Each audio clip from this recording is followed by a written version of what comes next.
what? Let's stop the bullshit. Y'all know exactly what they're doing to those girls that they got in that ICE detention center. You know exactly why they have taken girls that are aged 13, 14, 15 years old and isolated them from the rest of the detention center. And y'all know that there's pregnant women in there giving birth to babies in this most unsanitary situation. New at 4, a former detention officer at the South Louisiana ICE Processing Center in Basile pleaded guilty to having relations with a detainee. 56-year-old David Corvell pleaded guilty to 1 count of abuse of a person in federal custody. Prosecutors say Corvell began a personal relationship with a Nicaraguan detainee and had with the detainee multiple times while she was under his authority. Corvell could face up to 15 years in prison and a fine of up to $250,000. ICE is holding all pregnant minors in a single Texas facility. Children as young as 13 are being held there, and here's what makes this even more disturbing.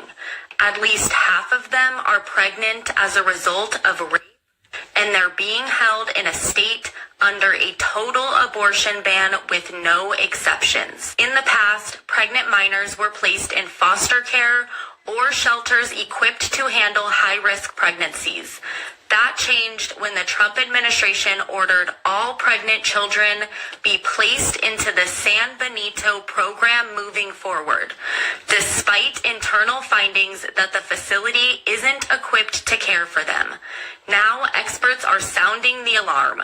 The Center for Reproductive Rights released a statement saying it's not a coincidence that the Trump administration is sending young pregnant girls to be detained in a state where abortion is banned. Here are my sources if you want more information. In Texas, ICE agents are separating underage girls from their families and placing them into restricted detention areas that reportedly cannot be freely accessed by family members, attorneys, any outside observers. And these areas are allegedly called the Blue Butterfly Units. At the South Texas Family Residential Center in Dilley, Texas, one of the largest immigration detention facilities in the United States, housing areas are given very child-friendly names like Yellow Frog, Green Turtle, and Brown Bear.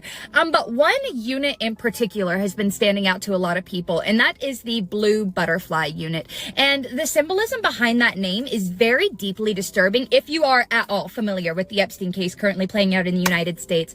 The Blue Butterfly is not just a decoration. It is the official symbol of Speak Out, Act, Reclaim, SOAR, an organization that was founded by Virginia Giuffre. And Virginia Giuffre was one of the most well-known survivors of convicted sex trafficker Jeffrey Epstein. She accused Epstein and his powerful associates of sexually abusing and trafficking her when she was a teenager. And for decades, she fought publicly, not just for herself, but for other survivors. And she created SOAR to give victims resources and support, and a voice. And she chose the blue butterfly as its symbol because it represents transformation, the process of becoming free, the process of surviving abuse and like reclaiming your own life. And after her death in April of 2025, her family wore blue butterfly pins in her memory.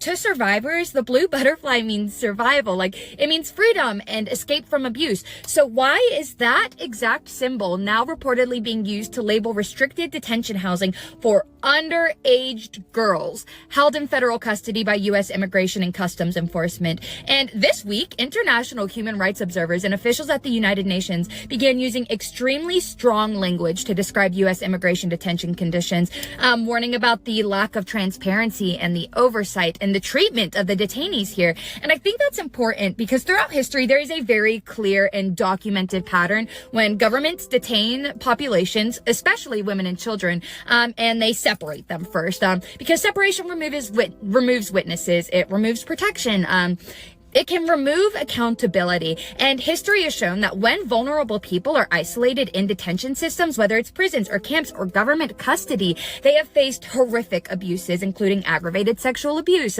forced medical procedures like exploitation, and deaths that families never fully get the answers for. That's not speculation. That is documented history across multiple countries, across multiple decades, which raises, I think, very serious and very urgent questions now. Why are teenage girls being separated from their families families inside ICE detention facilities? Why are they reportedly restricted areas that others cannot freely access? Why use a symbol that represents surviving SA to label those areas? And why is there so little transparency about what is happening inside of those areas? What is happening inside of the Blue Butterfly units?